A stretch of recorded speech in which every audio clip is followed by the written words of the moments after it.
প্রিয় দর্শক, আসসালামু আলাইকুম। আমন্ত্রণ টিভি সংবাদে আপনাদের সাথে আছি আমি জেসিনা রাফের তৌসিফ। শুরুতে জানাবো সংবাদ শিরোনাম। দেশের অর্থনীতি পঙ্গু করতে ষড়যন্ত্র করে পরিস্থিতি অস্থিতিশীল করা হচ্ছে বললেন প্রধানমন্ত্রী।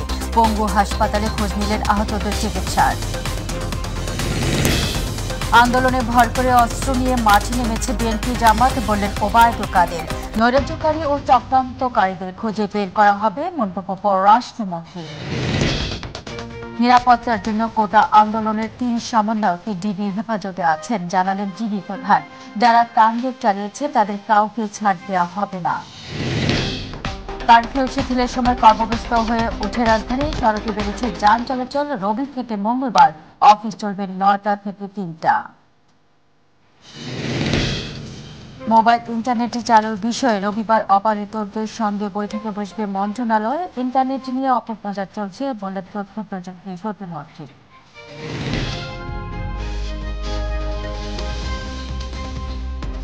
শুনছিলেন সংবাদ শিরোনাম, এবার চলে যাব পুরো সংবাদে। দেশের অর্থনীতি পঙ্গু করতে ষড়যন্ত্র করে দেশকে অস্থিতিশীল করা হচ্ছে বলে মন্তব্য করেছেন প্রধানমন্ত্রী শেখ হাসিনা। সরকারি চাকরিতে কোটা সংস্কার আন্দোলন ঘিরে সাম্প্রতিক সহিংসতায় আহতদের দেখতে রাজধানীর পঙ্গু হাসপাতালে গিয়ে এই কথা বলেন প্রধানমন্ত্রী। হাসপাতালে গিয়ে চিকিৎসাধীনদের খোঁজ খবর নেন সরকার প্রধান।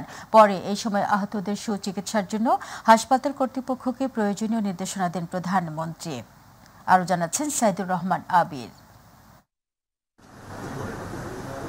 বৈষম্য বিরোধী ছাত্র আন্দোলনের নামে সারা দেশে চালানো হয় ধ্বংসযজ্ঞ আর সন্ত্রাসী কার্যক্রম। এতে নিহতের পাশাপাশি আহত হয় প্রায় ১,০০০। আহতদের দেখতে এবং খোঁজ খবর নিতে বিভিন্ন হাসপাতাল পরিদর্শনের অংশ হিসেবে আগারগাঁয়ের পঙ্গু হাসপাতালে আসেন প্রধানমন্ত্রী শেখ হাসিনা।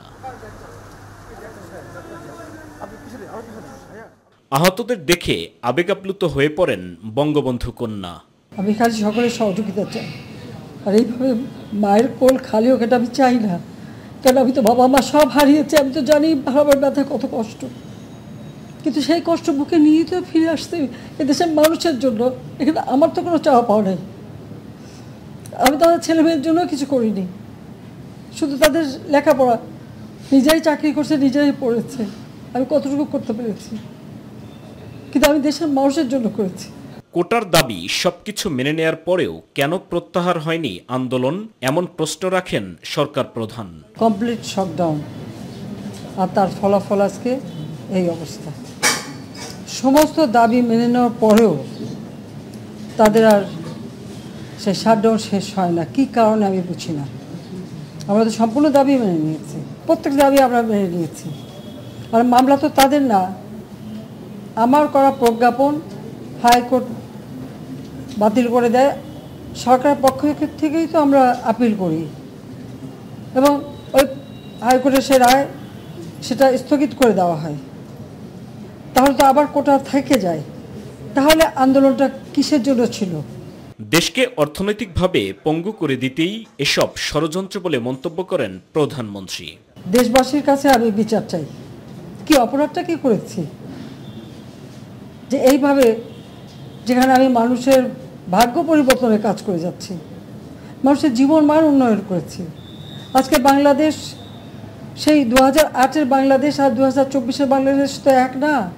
বাংলাদেশের মানুষের জীবন মান তো উন্নত হয়েছে। আমাদের অর্থনীতি আজকে কত কত উপরে উঠে গিয়েছিল, এবং এটা মনে হলো যে এটা আর কিছুই না।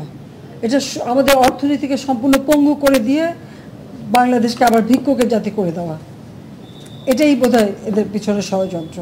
দেশ ও মানুষের কল্যাণে তার সরকারের সকল অবদান তুলে ধরে দেশবাসীর কাছে সহযোগিতা চাইলেন বঙ্গবন্ধু কন্যা শেখ হাসিনা। আমি দেশবাসীর কাছে সেই আহ্বান জানাবো যে এই ধরনের ধ্বংসযজ্ঞের জন্য এই দেশকে নিয়ে আর কেউ চালাতে না পারে। আমি সকলের সাহায্য চাই, আর আমি চাই না এভাবে মায়ের কোল খালি হোক আর এভাবে মানুষ অসহায় হয়ে পড়ুক।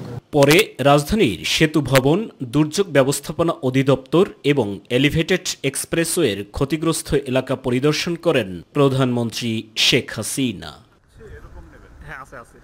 সাইদুর রহমান আবির, মাই টিভি, ঢাকা। প্রধানমন্ত্রী শেখ হাসিনা আজ মিরপুর 10 ও কাজীপাড়ায় ক্ষতিগ্রস্ত দুটি মেট্রো রেল স্টেশন পুনরায় চালু করতে জাপানের কাছে সহযোগিতা চেয়েছেন। বাংলাদেশে জাপানের রাষ্ট্রদূত ওয়ামা কিমিনোরি প্রধানমন্ত্রীর অফিসে তার সাথে সৌজন্য সাক্ষাতে গেলে তিনি এই সহায়তা চান। বৈঠক শেষে প্রধানমন্ত্রী প্রেস সচিব মোহাম্মদ নাইমুল ইসলাম খান সাংবাদিকদের ব্রিফ করেন। জাপানের রাষ্ট্রদূত বলেন, তারা প্রথমে মেট্রো রেল স্টেশনগুলোর ক্ষয়ক্ষতি নিরূপণ করবেন এবং তারপর সিদ্ধান্ত নেবেন যে কিভাবে তারা বাংলাদেশকে স্টেশনগুলো পুনরায় চালু করতে সাহায্য করতে পারেন। কোটা সংস্কার আন্দোলনকে কেন্দ্র করে দেশ জুড়ে ব্যাপক তাণ্ডবে হতাহতের ঘটনায় সমবেদনা জানান জাপানের রাষ্ট্রদূত। বৈঠকে প্রধানমন্ত্রী বলেন, দুর্বৃত্তরা জনকল্যাণ, নিরাপত্তা ও সেবার জন্য নির্মিত সরকারি স্থাপনা ক্ষতিগ্রস্ত করেছে। শেখ হাসিনা বলেন, তারা সেসব স্থাপনাগুলোতেই হামলা করেছে যেগুলো জনগণের জন্য উপকারী ছিল।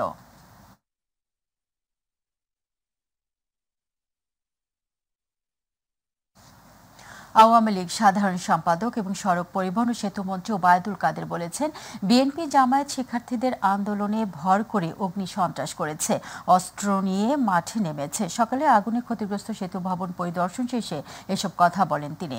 আওয়ামী লীগ সাধারণ সম্পাদক জানান, সাম্প্রতিক সহিংসতায় ক্ষতিগ্রস্ত স্থাপনা কবে নাগাদ চালু হবে তা এখনই বলা যাচ্ছে না। প্রধানমন্ত্রী শেখ হাসিনা যে সিদ্ধান্ত দিবেন ওই সিদ্ধান্তের উপরে আমরা পর্যায়ক্রমে যেখানে যা করার সেটা করব এবং তিনি প্রত্যক্ষভাবে বিভিন্ন স্থাপনা বিটিভি সহ বিভিন্ন ধ্বংসপ্রাপ্ত স্থাপনায় গিয়েছেন। আদালতের রায় হওয়া পর্যন্ত শিক্ষার্থীরা অপেক্ষা করেনি, যার কারণে বিএনপি জামাত এই সুযোগটা নিয়েছে বলে মন্তব্য করেছেন পররাষ্ট্রমন্ত্রী ডক্টর হাসান মাহমুদ। অসৎ উদ্দেশ্যে শিক্ষার্থীদের আন্দোলনকে ব্যবহার করে তারাই দেশে অরাজকতা সৃষ্টি করেছে বলে জানান তিনি।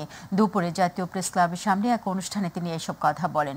সকল নৈরাজ্যকারী ও চক্রান্তকারীদের খুঁজে বের করা হবে জানিয়ে শিক্ষার্থীদের কারো প্ররোচনায় না পড়ার আহ্বান জানান পররাষ্ট্রমন্ত্রী। কেন এই ছাত্রছাত্রীদের ভুল বোঝানো হলো এবং প্রধানমন্ত্রীর বক্তৃতার পর আধা ঘন্টার মধ্যে আবার কেন ব্লকেটের ডাক দেওয়া হলো এবং সেই ডাক দেওয়ার পরেই সেদিন থেকেই এই বিএনপি জামাত অগ্নি সন্ত্রাসী নৈরাজ্য সৃষ্টিকারী জঙ্গি গোষ্ঠী ঢুকে পড়ে দেশের মানুষের উপরে হামলা পরিচালনা করেছে এবং মধ্যযুগীয় বর্বরতাকে হার মানিয়েছে। হ্যাঁ, এই ঘটনা প্রবাহে অনেক শিক্ষার্থীও এই নৈরাজ্যের শিকার হয়েছে, এই ঘটনা প্রবাহের শিকার হয়েছে। আমরা প্রত্যেকটি হত্যাকাণ্ডের বিচার করতে বদ্ধপরিকর। নিরাপত্তা দিতেই কোটা আন্দোলনের 3 সমন্বয়ক ডিবি হেফাজতে আছেন বলে জানিয়েছেন ডিবি প্রধান মোহাম্মদ হারুনুর রশিদ। দুপুরে ডিএমপির কার্যালয়ে তিনি সাংবাদিকদের এই কথা জানান। ডিবি প্রধান বলেন, নূর সহ অন্যদের সাথে তাদের কি কথা হয়েছে জানার চেষ্টা করা হবে। কোটা আন্দোলনকে পুঁজি করে যারা দেশে নারকীয় তাণ্ডব চালিয়েছে তাদের কাউকে ছাড় দেওয়া হবে না বলেও হুঁশিয়ারি দেন গোয়েন্দা প্রধান। আরও জানাচ্ছেন নুসরাত শারমিন। কোটা আন্দোলনের সময় গেল বৃহস্পতিবার রাজধানীর যাত্রাবাড়িতে তাণ্ডব চালায় দুষ্কৃতিকারীরা। এ সময় জাহিদ নামের এক ব্যবসায়ীকে বেধড়ক মারধর করে তারা। দুষ্কৃতিকারীরা জাহিদকে পুলিশ ভেবে মারধরের পর তার দেহ 1 কিলোমিটার টেনে নিয়ে যায় এবং লুট করে তার বৈধ পিস্তল ও মোবাইল ফোন। ভিডিও ফুটেজ দেখে সরাসরি ঘটনায় জড়িত 5 দুষ্কৃতিকারীকে গ্রেফতার করে গোয়েন্দা পুলিশ। উদ্ধার করা হয় পিস্তল ও গুলি। ওয়ারি ডিভিশন ইলিয়াসের নেতৃত্বে এই ঘটনার সাথে জড়িত তাকে পিস্তল নিয়ে যাওয়া, তার মোবাইল নিয়ে যাওয়া, তাকে যে 1-1.5 কিলোমিটার পথ তাকে যে টেনে হিস্ট্রি নিয়ে যাওয়া তারা স্বীকার করেছেন। এদিকে শুক্রবার কোটা আন্দোলনের 3 সমন্বয়ক আসিফ, আবু বকর ও নাহিদকে ডিবি হেফাজতে নেওয়া হয়। গোয়েন্দা পুলিশের এই কর্মকর্তা বলছে, বিপিনুর সহ অন্যান্য কর্মকর্তাদের সাথে তাদের কি কথোপকথন হয়েছে তা নিয়ে জিজ্ঞাসাবাদ চলছে। কোটা সংস্কার আন্দোলনের নেতাদের সাথে অন্যান্য নেতৃবৃন্দের, বিশেষ করে গোলাম পারোয়ার মিয়া গোলাম পারোয়ার, তারপরে নুরু সহ অন্যান্য নেতৃবৃন্দের কি কথা হয়েছে এটা একটু আমরা জানতে চাওয়ার জন্যই তাদেরকে জিজ্ঞাসাবাদ করব। আমরা সমন্বয়কারীদের সাথে তো নুরুর আমরা ডিজিটাল প্রবি পেয়েছি আমরা। এরই মধ্যে বিজেপি চেয়ারম্যান আন্দালিব রহমান পার্থ সহ যাদের ধরা হয়েছে নাশকতার বিষয়ে তাদেরও জিজ্ঞাসাবাদ করা হচ্ছে বলে জানান গোয়েন্দা প্রধান। তাদেরকে আইনের আওতায় এনে আমরা বিচারের মুখোমুখি করব। নুসরাত শারমিন, মাই টিভি, ঢাকা। কোটা সংস্কার আন্দোলন ঘিরে উদ্ভূত পরিস্থিতি নিয়ন্ত্রণে সারা দেশে কারফিউ জারি করার পর দেশের পরিস্থিতি স্বাভাবিক হচ্ছে। কারফিউ শিথিলের সময় সকাল থেকে সড়কে বেড়েছে যান চলাচল, কর্মব্যস্ত হয়ে পড়েন কর্মজীবীরা। এদিকে রবিবার থেকে মঙ্গলবার পর্যন্ত সকাল ৯টা থেকে বিকেল ৩টা পর্যন্ত অফিসের নতুন সময়সূচি নির্ধারণ করা হয়েছে। বিস্তারিত আবু সাইদ অপুর রিপোর্টে।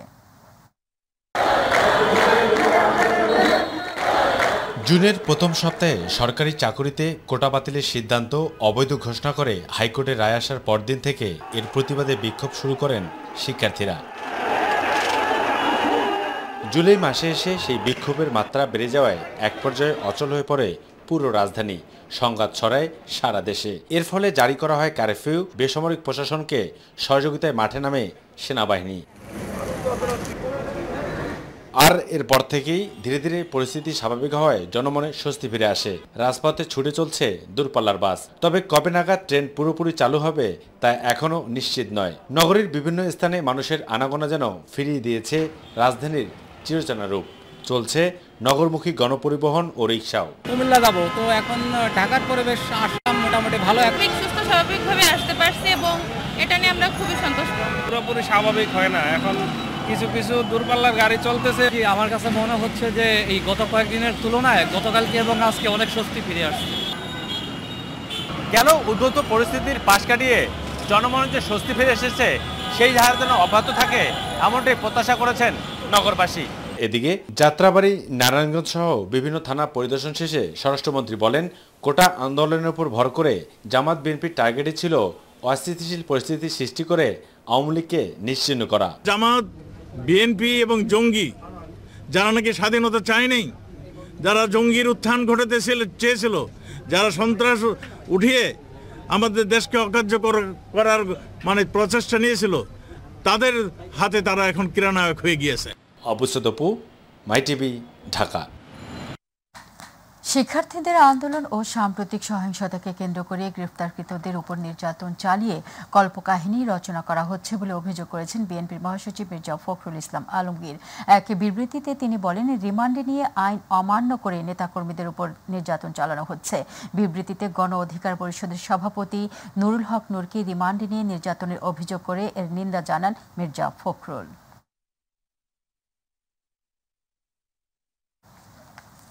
সাধারণ শিক্ষার্থীদের পক্ষ হয়ে কোটা সংস্কার আন্দোলন প্রত্যাহারের ঘোষণা দিয়েছেন বরিশাল বিশ্ববিদ্যালয় শিক্ষার্থীদের সমন্বয়ক সুজয় বিশ্বাস শুভ। বিকেল 4টায় বরিশাল বিশ্ববিদ্যালয়ে সরকারি চাকরিতে নিয়োগের ক্ষেত্রে কোটা সংস্কার দাবিতে আন্দোলনরত শিক্ষার্থীদের পক্ষে বরিশাল বিশ্ববিদ্যালয়ের মিলনায়তনে এক সংবাদ সম্মেলনে এই ঘোষণা দেন তিনি। লিখিত বক্তব্যে তিনি আরও জানান, সরকারের নির্বাহী বিভাগ আমাদের কোটা সংস্কারের দাবির প্রেক্ষিতে যে সমাধান করেছে তাতে শিক্ষার্থীদের দাবির প্রতিফলন ঘটেছে। কেন্দ্রের 8 দফার সাথে বরিশাল বিশ্ববিদ্যালয়ের প্রেক্ষাপটে নতুন 4 দফা দাবি তোলেন। এছাড়াও সরকারের কোটা সংস্কার দেয়া গ্রেজেট এর দ্রুত বাস্তবায়ন চেয়েছে। আন্দোলনরত শিক্ষার্থীদের সঙ্গে আলাপ আলোচনার ভিত্তিতে আমরা পরবর্তী কর্মসূচি ডিক্লেয়ার করব।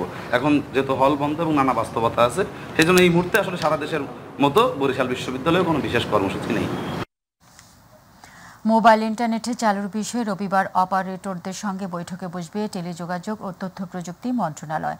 ডাকভবনে এক অনুষ্ঠানে এই তথ্য জানান মন্ত্রণালয়ের দায়িত্বপ্রাপ্ত প্রতিমন্ত্রী জুনায়েদ আহমেদ পলক। তিনি দাবি করেন, সরকার ইন্টারনেট বন্ধ করেনি, সন্ত্রাসীদের হামলায় ক্ষতিগ্রস্ত পরিষেবা। আন্দোলন ইস্যুতে রাজধানী জুড়ে নাশকতার আগে 18 জুলাই ঢাকার নেটওয়ার্কে 1 লাখ নতুন সিম যুক্ত হয় বলেও জানান তথ্য প্রযুক্তি প্রতিমন্ত্রী। আরও জানাচ্ছেন আতিকুর রহমান তিতাস। সরকারি চাকরিতে কোটা পদ্ধতি সংস্কারকে কেন্দ্র করে সৃষ্ট সহিংসতায় প্রায় 1 সপ্তাহ দেশ জুড়ে চলে জ্বালাও পোড়াও ভাঙচুর। হতাহত হন অনেকেই। বিভিন্ন সরকারি স্থাপনায় হামলা চালায় নাশকতাকারীরা। আগুন থেকে বাদ যায়নি মহাখালীর দুর্যোগ ব্যবস্থাপনা ভবন। গত 18 জুলাই নাশকতাকারীদের ওই আগুনে সঞ্চালন লাইন ক্ষতিগ্রস্ত হওয়ায় দেশজুড়ে বন্ধ হয়ে যায় ব্রডব্যান্ড ইন্টারনেট সেবা। পরে মঙ্গলবার রাত থেকে ব্রডব্যান্ড ইন্টারনেট সেবা চালু হলেও বন্ধ রয়েছে মোবাইল ইন্টারনেট। শনিবার সজীব ওয়াজেদ জয়ের জন্মদিন উপলক্ষে আয়োজিত অনুষ্ঠানে তথ্য প্রযুক্তি প্রতিমন্ত্রী জুনায়েদ আহমেদ পলক জানান, কোটা সংস্কার আন্দোলন ইস্যুতে রাজধানী জুড়ে নাশকতার আগে 18 জুলাই ঢাকার নেটওয়ার্কে 1 লাখ নতুন সিম যুক্ত হয়। সেদিনই হামলা হয় সেতু ভবন, বিটিভি, মেট্রো রেল সহ সরকারি গুরুত্বপূর্ণ বিভিন্ন স্থাপনায়। প্রায় 50,000 থেকে 1 লক্ষ নতুন সিম কার্ডের আবির্ভাব ঘটে।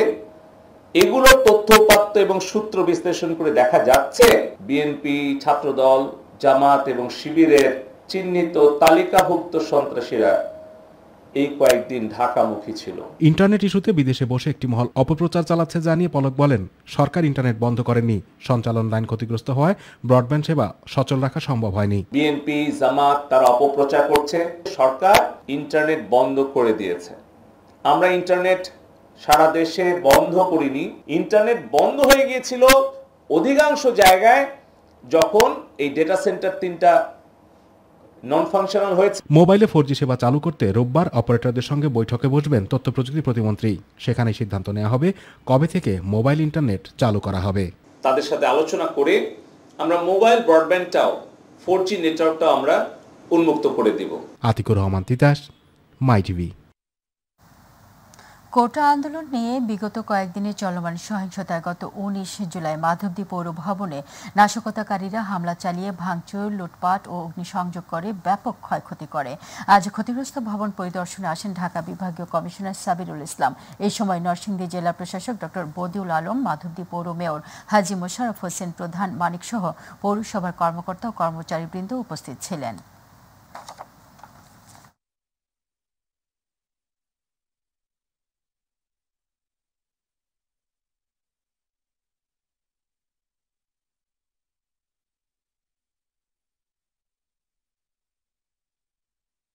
অন্য যে সকল ইউনিয়ন পরিষদ, এখানকার পৌরসভা, সে ক্ষতিগ্রস্ত প্রতিষ্ঠানগুলো আমরা এখন পরিদর্শন করলাম। ইতিমধ্যে এই ক্ষতির পরিমাণ বা অন্যান্য বিষয়গুলোতে প্রত্যেকটা প্রতিষ্ঠানই স্বস্বভাবে তাদের অ্যানালাইসিস করছে। প্রাথমিক একটা রিপোর্ট তারা ইতিমধ্যে পাঠিয়েছে এবং এ বিষয়ে আইনানুগ ব্যবস্থা গ্রহণের জন্য সংশ্লিষ্ট প্রতিষ্ঠানগুলো থানায় মামলা দায়েরের প্রস্তুতি নিয়েছে এবং সেটা তারা দাখিল করবে। এই বিষয়টাতে সংশ্লিষ্ট থানা পর্যায়ে আমাদের পুলিশ বাহিনী এবং অন্যান্য প্রশাসন এ বিষয়ে আসলে ব্যবস্থা গ্রহণ করবে। আর আমরা একটা বিষয়ে অতি জরুরি, যেহেতু এগুলা জনপ্রতিষ্ঠান হিসাবে কাজ করে থাকে, মানুষের সার্ভিস সাইডে কাজ করে থাকে, আমরা ইতিমধ্যে এই প্রতিষ্ঠানগুলো অবিলম্বে চালু করার বিষয়টাতে যত দ্রুত করা যায় সে বিষয়ে আমরা পদক্ষেপ গ্রহণের জন্য তাদের। কক্সবাজারের টেকনাফ সেন্ট মার্টিনগামী ফিশিং ট্রলার ও একটি স্পিড বোট ডুবির ঘটনায় নিখোঁজ 3 জনের মরদেহ নাফ নদী থেকে পৃথকভাবে উদ্ধার করেছে নৌ পুলিশ। তারা হলেন সেন্ট মার্টিন দক্ষিণ পাড়ার মোহাম্মদ ফহাদ, মোহাম্মদ ইসমাইল ও নূর মোহাম্মদ সৈকত। শুক্রবার দুপুর ও বিকেলে টেকনাফের নাফ নদী থেকে পৃথকভাবে নিখোঁজ 3 জনের লাশ উদ্ধার করা হয়। টেকনাফ নৌ পুলিশ ফাঁড়ির ইনচার্জ তপন কুমার বিশ্বাস এসব তথ্য নিশ্চিত করেন। বুধবার দুপুরের দিকে শাহপরী দ্বীপ থেকে সেন্ট মার্টিনগামী একটি ফিশিং ট্রলার যাত্রীসহ সাগরের ঢেউয়ের তোড়ে পড়ে ডুবে যায়। এই ঘটনায় নূর মোহাম্মদ সৈকত ও মোহাম্মদ ইসমাইল তারা দুজনেই নিখোঁজ হয়। তাদের উদ্ধার করতে এসে ফাহাদও নিখোঁজ হন। ডিজিটাল বাংলাদেশের নেপথ্যের নায়ক ও তথ্য যোগাযোগ প্রযুক্তির খাতে ঘটে যাওয়া বিপ্লবের স্থপতি সজীব ওয়াজেদ জয়ের 54তম জন্মদিন আজ। সজীব ওয়াজেদ জয় জাতির পিতা বঙ্গবন্ধু শেখ মুজিবুর রহমানের দৌহিত্র এবং প্রধানমন্ত্রী শেখ হাসিনা ও দেশের বিশিষ্ট পরমাণু বিজ্ঞানী ডক্টর এম এ ওয়াজেদ মিয়ার ছেলে। তিনি মুক্তিযুদ্ধ চলাকালে 1971 সালের 27 জুলাই জন্মগ্রহণ করেন। দেশ স্বাধীন হওয়ার পর তার নাম রাখেন নানা শেখ মুজিবুর রহমান। বঙ্গবন্ধু শেখ মুজিবুর রহমান এবং শেখ হাসিনার স্বপ্ন বাস্তবায়নে এবং ডিজিটাল বাংলাদেশ প্রতিষ্ঠার নেপথ্যের কারিগর হিসেবে কাজ করছেন পরিশ্রমী, মেধাবী ও পরিচ্ছন্ন জীবন জীবিকার অধিকারী কম্পিউটার বিজ্ঞানী সজীব ওয়াজেদ জয়।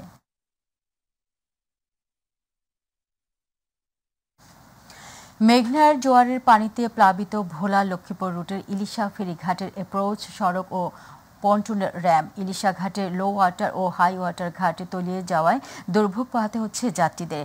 দৈনিক 2 বার 3 থেকে 4 ঘন্টায় বন্ধ থাকে পরিবহন ওঠানামা। ভোগান্তি লাঘবে দ্রুত ঘাট সংস্কারের দাবি তাদের।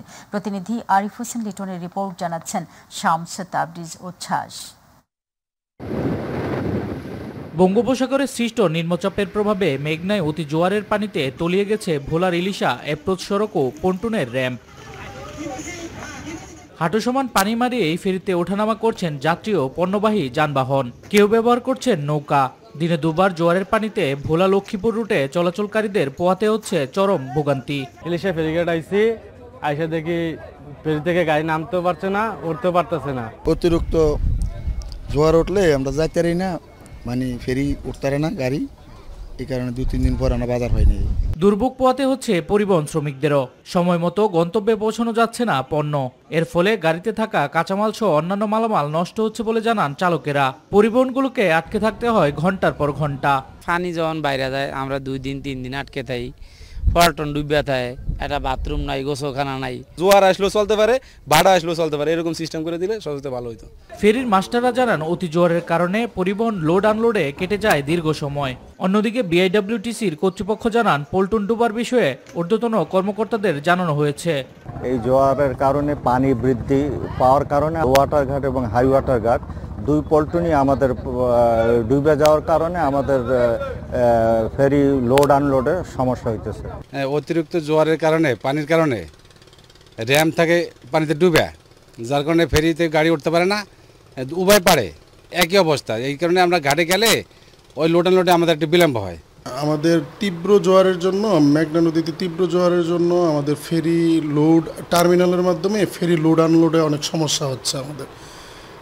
এই জন্য এটার জরুরি ব্যবস্থা নেওয়ার জন্য বিআইডব্লিউটি কর্তৃপক্ষকে জানানো হয়েছে। ইলিশা ফেরিঘাট দিয়ে প্রতিদিন চলাচল করে 5টি ফেরি, চলাচল করে হাজারো যাত্রী ও বিভিন্ন যানবাহন। শামস তাবরিজ উচ্ছ্বাস, মাই টিভি নিউজ ডেস্ক।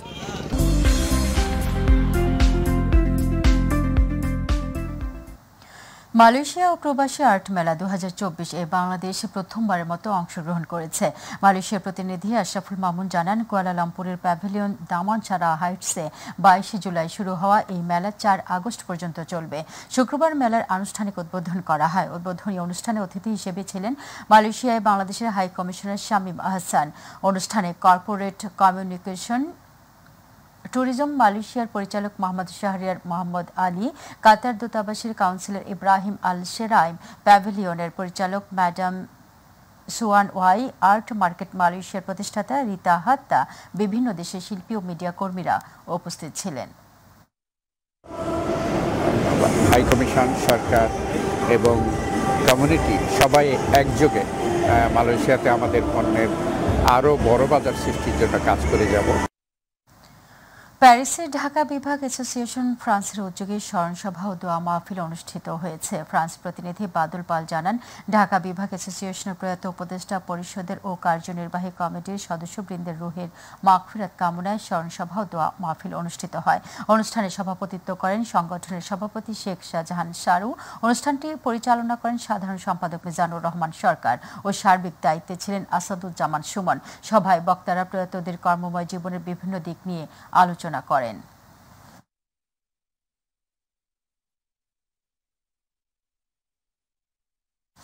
দর্শক, সংবাদের শেষ প্রান্তে আমরা যাবার আগে সংবাদ শিরোনামগুলো জানিয়ে দিচ্ছি আরও একবার। দেশের অর্থনীতি পঙ্গু করতে ষড়যন্ত্র করে পরিস্থিতি অস্থিতিশীল করা হচ্ছে বললেন প্রধানমন্ত্রী। পঙ্গু হাসপাতালে খুঁজে নিলেন আহতদের চিকিৎসার। আন্দোলনে ভর করে অস্ত্র নিয়ে মাঠে নেমেছে বিএনপি জামাত, বললেন ওবায়দুল কাদের। ষড়যন্ত্রকারী চক্রান্তকারীদের খুঁজে বের করা হবে, মন্তব্য পররাষ্ট্রমন্ত্রী।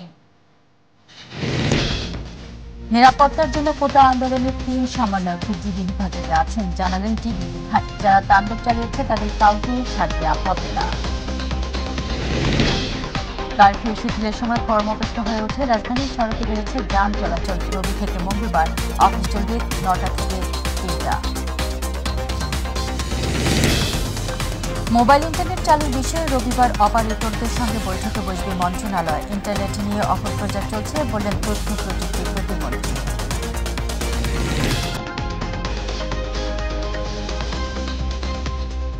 দর্শক, এটি এখনকার আয়োজনে ধন্যবাদ সাথে থাকার জন্য। এছাড়াও নেতৃত্ব মাইটিভি সংবাদ থেকে ভিজিট করুন /মাইটিভি এবং আমাদের সকল অনুষ্ঠানগুলিকে ভিজিট করুন /মাইটিভি বাংলা /মাইটিভি বাংলা। আমাদের পরবর্তী সংবাদ দেখার আমন্ত্রণ জানিয়ে বিদায় নিচ্ছি। আল্লাহ হাফেজ।